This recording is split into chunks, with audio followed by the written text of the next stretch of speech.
خەڵکی کوردستان لە قەیرانێکی سەختی داراییدا ئەژین، تەنانەت خەڵک هەتا موچەخۆرانیش نایانەتوانی کەمترین پێداویستی سەرەتایی ژیانیاندا بیکەن، بەڵام بە هەوڵی سەرۆک پافڵ توانرا ئەم بربەستانەی نێوان هەرێم و بەغدا بشکێندرێ و زۆر دیبلۆماسیانە زۆر سەرکەوتوانە توانی ڕێکەوتنی نێوان هەرێم و بەغدا بگەینیتە کۆتا قۆناغ.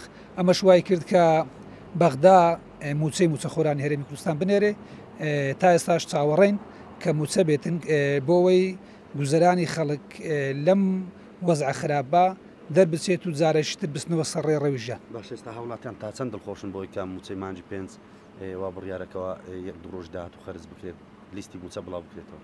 بێگومان دڵخۆشن، چونکە بڵێ و نەڵێ لە وڵاتە یعنی هیچ سەرچاوەیەکی دارایی نییە جگە لە موچە. موچە سەرچاوەی دارایی ئەساسی خەڵکی کوردستانە.